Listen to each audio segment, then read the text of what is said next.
Good morning बच्चों। कक्षा 12 विषय इतिहास पार्ट 1। पाठ का नाम भूभूमिका और अर्वाचीन भारत के इतिहास की आदर्श सामग्री।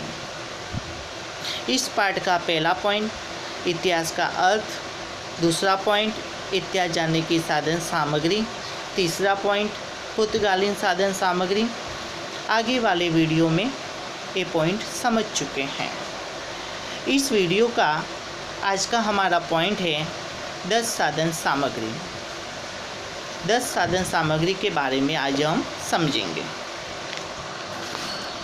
VOC वेरिनिसी ऊस्ट इंडीज कैंपियन के रूप में पहचानी जाने वाली डच ईस्ट इंडिया कंपनी का भारत के साथ संबंध की ऐतिहासिक जानकारी उसके मुख्यालय बटाविया में से काफ़ी मात्रा में उपलब्ध है। एम्स्टर्डम के केंद्रीय अभिलेखागार में से भी भारत के साथ डच प्रजा के राजनीतिक और व्यापारिक संबंधों की जानकारी प्राप्त होती है। इसके उपरांत कोचीन, चिंसूरा, कोलंबो, हैंग और रिंगा जैसे भारतीय और विदेशी केंद्रों के कार्यालयों में से भी डच ईस्ट इंडिया कंपनी के विषय में ऐतिहासिक सामग्री प्राप्त होती है। श्रीलंका के कोलंबो से डच ईस्ट इंडिया कंपनी के 8000 से अधिक दस्तावेज प्राप्त हुए हैं। कुशियर, गैलेटी, ब्रंग, ग्रह जैसे इतिहासकारों ने इस कंपनी के साथ जुड़े लगभग 15 आधुनिक ग्रंथ संपादित किए हैं। इस प्रकार 10 साधन सामग्री की माहिती हमें प्राप्त होती है। इससे आगे वाला पॉइंट अब आता है फ्रांसीसी साधन सामग्री। फ्रांसीसी साधन सामग्री के बारे में चर्चा करेंगे। फ्रांसीसी ईस्ट इंडिया कंपनी के साथ जुड़े महत्वपूर्ण दस्तावेज फ्रांस के पेरिस में स्थित केंद्रीय अभिलेखागार में सुरक्षित हैं। भारत में उनकी महत्वपूर्ण प्रवृत्तियाँ चेन्नई, मैसूर और हैदराबाद के साथ जुड़ी थीं। उसके सरकारी अभिलेखागार में इस कंपनी की प्रवृत्तियों का इतिहास प्राप्त होता है।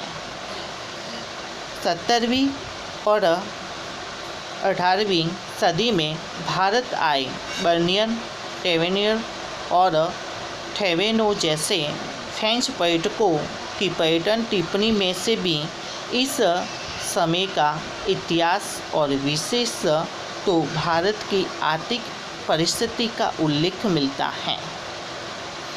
इंडिया ऑफिस, लाइब्रेरी लंदन और दिल्ली के राष्ट्रीय अभिलेखागार में इस कंपनी से संबंधित दस्तावेज संग्रहित हैं। आधुनिक ग्रंथों में GB मेलेसन की पुस्तक history of defence in India महत्वपूर्ण है। इसके अलावा डार्डवेल का मद्रास आज्ञापत्रों का कैलेंडर तथा डुक्लो एंड क्लाइव ग्रंथ महत्वपूर्ण हैं। हिल और फॉरेस्ट जैसे लेखकों ने भी महत्वपूर्ण कार्य किया है। लॉरेंस का ग्रंथ एंग्लो फ्रेंच वार महत्वपूर्ण ऐतिहासिक सामग्री प्रदान करता है।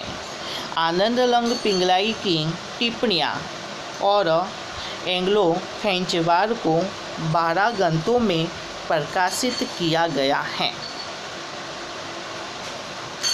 विल किंग द्वारा लिखित दक्षिण भारत के इतिहास की रूपरेखा भी ऐतिहासिक सामग्री युक्त ग्रंथ होने से पर्याप्त जानकारी देता है।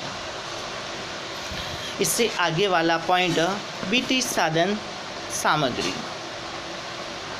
भारत में ब्रिटेन की ईस्ट इंडिया कंपनी का 1757 से 1858 का समावेश रहा है।